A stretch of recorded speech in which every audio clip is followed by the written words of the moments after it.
दर्शकों, आप सभी का एक बार फिर से सिटी वेब पर स्वागत और मैं हूं आपके साथ प्रीति चंद्रा। बुलेटिन की शुरुआत करेंगे आज की बड़ी खबर के साथ।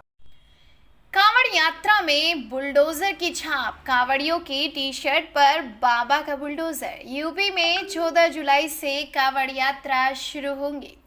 बता दें कि प्रधानमंत्री नरेंद्र मोदी और सीएम योगी आदित्यनाथ के साथ बुलडोजर की छाप कांवड़ यात्रा में नजर आएगी।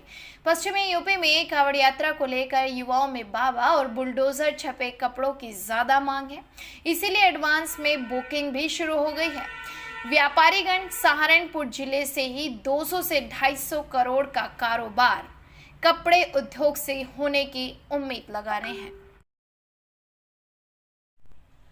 9 और छात्राएं पीजीआई चंडीगढ़ रेफर। कस्तूरबा गांधी आवासीय विद्यालय की सीएचसी गंगो में भर्ती 9 और छात्राओं को पीजीआई चंडीगढ़ रेफर कर दिया गया है।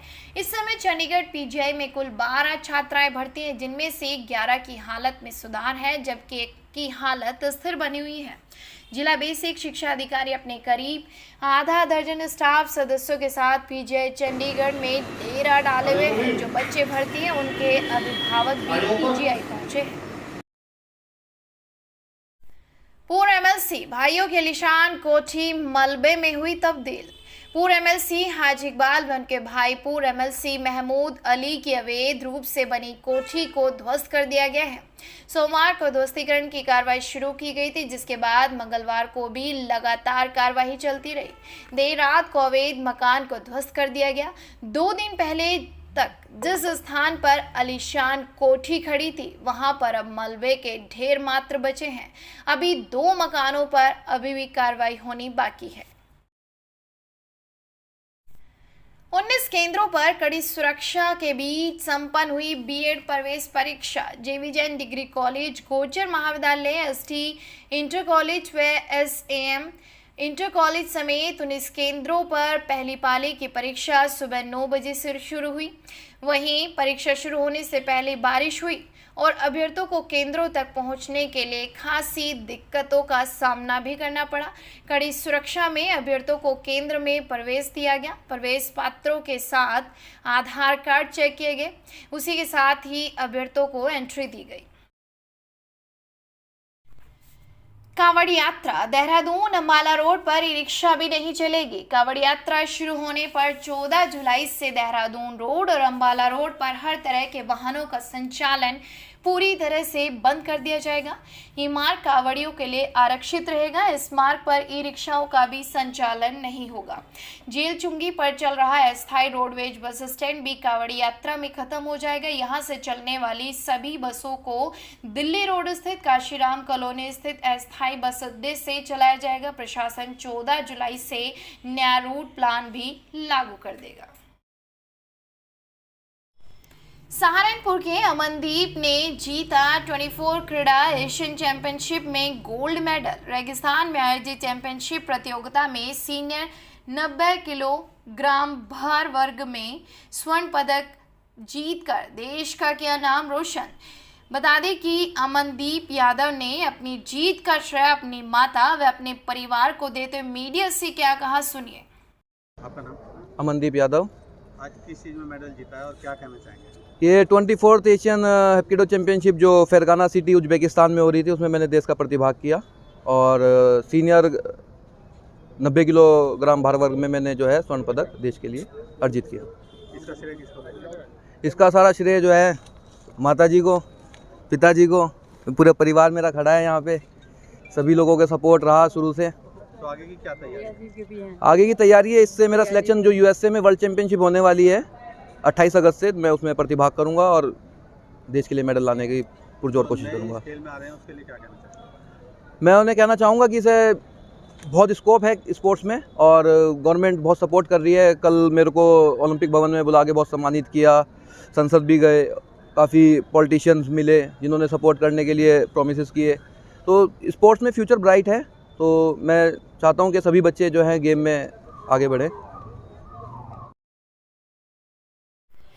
नगर निगम ने किया शाकुम्भरी विहार में वृद्ध वृक्षारोपण। प्रदेश सरकार द्वारा आज पूरे प्रदेश में 35 करोड़ पेड़ लगाने का लक्ष्य रखा गया। इसी लक्ष्य के तहत नगर निगम द्वारा शाकुम्भरी विहार में डमोला किनारे निगम की भूमि पर वृद्ध पौधारोपण किया गया। मेयर संजीवालिया व नगरायुक्त गजल भारद्वाज ने पौधारोपण की शुरुआत की। उद्यान प्रभारी दिनेश यादव ने बताया कि आज निगम द्वारा विभिन्न प्रजातियों के 3700 पौधों का रोपण किया गया। नगरायुक्त ने अधिकारियों को पौधे का जियो टैगिंग करने के आदेश दिए। मेयर संजीवालिया ने प्रदेश स्तर पर 35 करोड़ पौधे लगाने के फैसले के लिए मुख्यमंत्री योगी आदित्यनाथ का धन्यवाद व्यक्त करते हुए शहर के लोगों से खाली स्थानों पर पौधारोपण करने का आह्वान किया।